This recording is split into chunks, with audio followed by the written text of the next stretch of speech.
Marilah berdoa. Dalam nama Bapa dan Putra dan Roh Kudus. Amin. Allah yang kekal dan kuasa, puji dan syukur kami anak-anak-Mu kembali haturkan ke depan hadirat-Mu, karena hanya atas berkat perlindungan-Mu, kami masih dapat diperkenankan untuk menikmati hari yang baru ini. Pada kesempatan ini kami akan mendengar dan merenungkan firman-Mu. Kiranya permenungan kami hari ini dapat berjalan sesuai dengan rencana dan kehendak-Mu. Demi Kristus Tuhan dan pengantara kami, yang hidup dan berkuasa, Allah sepanjang segala masa. Amin. Semoga Tuhan beserta kita, sekarang dan selama-lamanya. Inilah Injil Yesus Kristus menurut Markus. Dimuliakanlah Tuhan.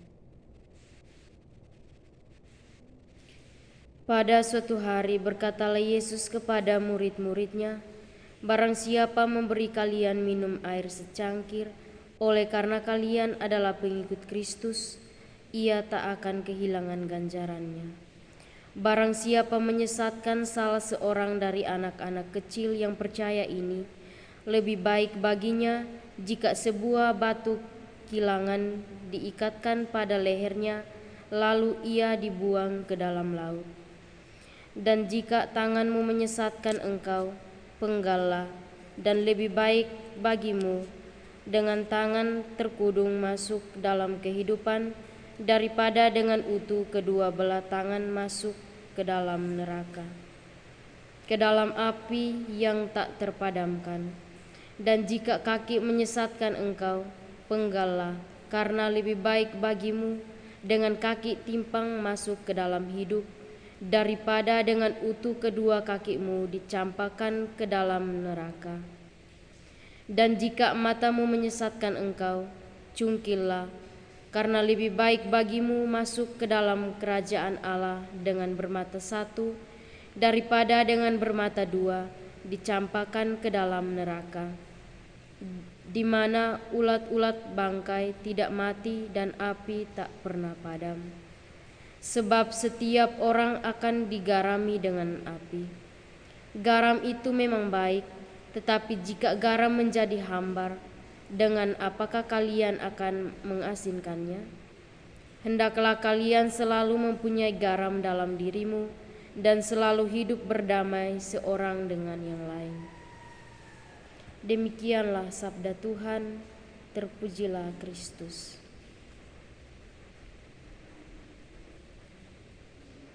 Saudara-saudari yang terkasih dalam Kristus Tuhan, bacaan dan Injil hari ini membawa kita menuju satu benang merah, yaitu bagaimana kita menguasai diri. Santo Yakobus dalam suratnya memperingatkan kita bahwa sesungguhnya harta duniawi tidak akan membawa kita hidup dengan bahagia selamanya.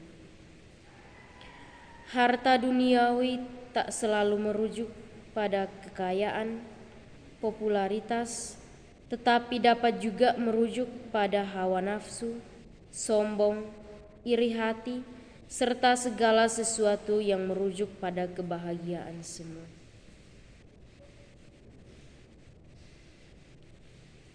Tuhan Yesus dalam Injil dengan tegas menasehati kita untuk dapat menguasai diri. Penguasaan diri adalah kemampuan untuk menghasilkan perilaku yang tidak merugikan orang lain dengan mengendalikan dirinya sendiri secara sadar. Penguasaan diri ini diibaratkan oleh Tuhan Yesus dengan menjadi garam. Garam sebagai salah satu penyedap rasa dapat membuat makanan menjadi lezat jika digunakan dengan takaran yang tepat. Maka mari kita menggunakan gelar, jabatan dan kekayaan dengan baik dan menggunakannya untuk melayani orang lain. Semoga. Setelah mendengar dan merenungkan firman Tuhan, marilah kita akhiri dengan doa. Tuhan, terima kasih untuk penyertaan-Mu ini. Akhirnya kami dapat menyelesaikan kegiatan kami ini. Semoga firman-Mu yang telah kami dengar dan kami renungkan bersama dapat kami amalkan dalam hidup kami sehari-hari. Demi Kristus Tuhan dan pengantara kami yang hidup dan berkuasa, Allah sepanjang segala masa. Amin. Dalam nama Bapa dan Putra dan Roh Kudus. Amin.